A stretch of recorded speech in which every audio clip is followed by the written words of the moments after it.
Good afternoon, ladies and gentlemen. It gives me a great pleasure to have the opportunity to welcome NATO Secretary General Mark Rutte in Prague.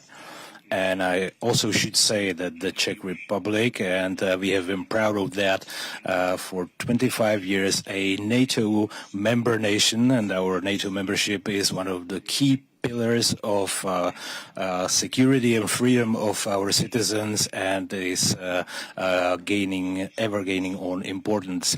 We are a staunch ally, standing side by side to our NATO allies, and for NATO to be strong, unified, and able to face any threats.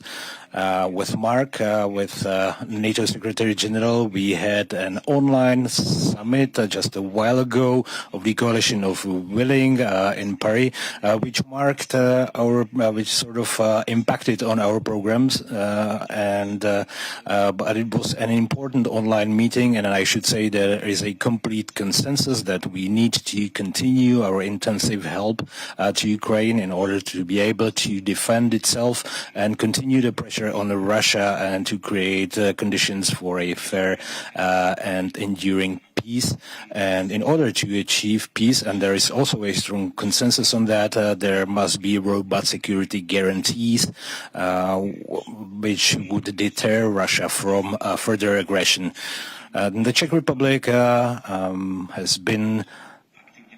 has actively assisted in NATO endeavors, NATO operations. The Czech Armed Forces service members help protect the eastern flank in Lithuania, Latvia, and in Slovakia.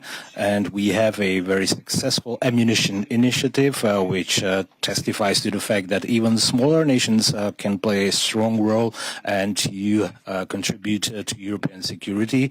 And we will continue this initiative, and I'm very proud that during my tenure as the Prime Minister, the Czech Republic changed from sort of a free rider or fare dodger into an ally that is reliable and the one that meets its commitments. We want to continue this avenue, and we will increase our GDP percentage to 3% by 2030, and then 5% by 2035. And the draft national budget, which we will approve soon, we have 2.35% for the next year. Defense investments also reflect strongly in the modernization of our armed forces. We decided on F-35 fighters, artillery systems, infantry fighting vehicles, helicopters, radars, and it was just yesterday that the government endorsed the Leopard 2A 8 tanks, and our defense investments not only increase our security, but it also strengthens our economy, creating new jobs, and so it profits everybody. And we are able to cover the whole production chain from nitrocellulose up to black powder. So our manufacturers work to the effect to have all the elements of the production chain across Europe, because we need to do away with our dependence on China and other unreliable manufacturers. And NATO strives to expand the production in NATO nations. That is also done by the European Union, and this needs to be continued. As I mentioned, the Czech Ammunition Initiative, I should also say clearly that we will abide our promise that we will deliver to Ukraine at least the same quantity of ammunition pieces or munitions. Last year it was 1.5 million, and this year we have been able to deliver 1.1 million rounds. And it's clear that sufficient firepower in artillery continues to be one of the key elements of defense against the Russian aggression. We also continue the training of Ukrainian forces, and we are about to start the training of the Ukrainian F-16 pilots on our subsonic aircraft and simulators.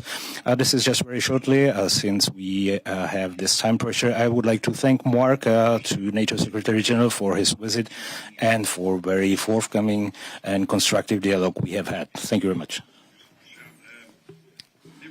Dear Petr, it's a pleasure to see you again, and now in Prague today. Czechia is a staunch and a reliable ally. You make very important contributions to NATO's deterrence and defense. You have a strong defense industry.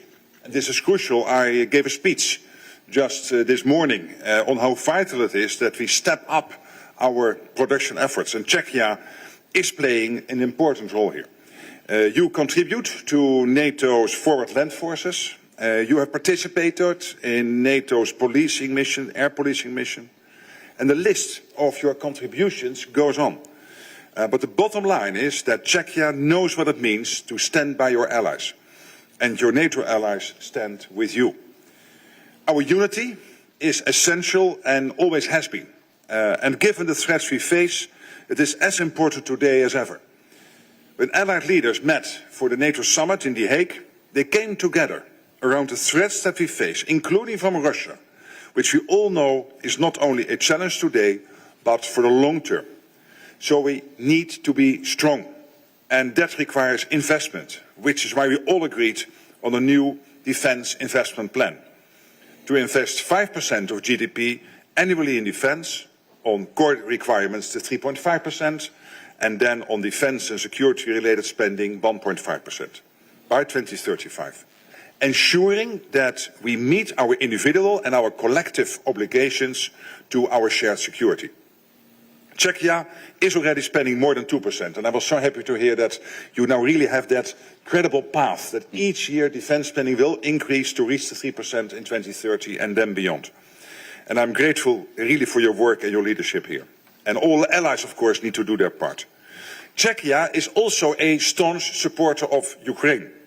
Since Russia launched its full-scale invasion in 2022, you played a significant role in providing military aid to Ukraine. The Czech-led ammunition initiative has been a resounding success. I want to thank you for that. As you said, in 2024 alone, 1.5 million shells were delivered thanks to your leadership, and this is absolutely supporting NATO's effort to keep Ukraine as strong as possible in the fight now and tomorrow, hopefully leading, of course, to a peace deal. What's more, Czech personnel contribute to NATO's mission to provide security assistance and training for Ukraine, and SETU, that's our command, our joint command in Wiesbaden, and I welcome your offer to contribute to support NSETU's logistical efforts in Eastern Europe. And you're also working with Ukraine to train their pilots. So all of this is making a real difference for Ukraine's security and therefore for our collective security. Of course, we're all pushing for an end to Russia's war against Ukraine and a just and lasting peace. And indeed, we just participated in a video conference with European and Canadian colleagues.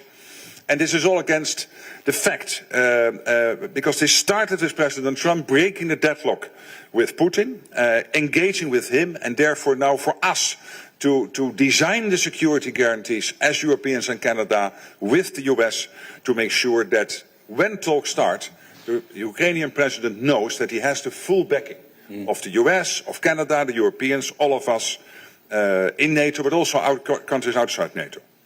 And of course, knowing that the prime foundation for all of this will be the Ukraine's armed forces itself. So you will have these Ukrainian armed forces as strong as possible, and on top of that, these security guarantees. And finally, mid-July, the American president decided to again have a massive flow of non-lethal and lethal weapons into Ukraine, paid for by NATO allies. So that scheme is now working. Many countries are investing in Ukraine's defense industry.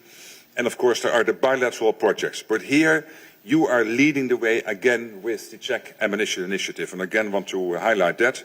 Thank you for that. Thank you for your leadership, our personal friendship over the years, and my previous role and this role. We stand together, and I know I can count, NATO can count on Czechia's continued commitment. Thank you, so Mike. much.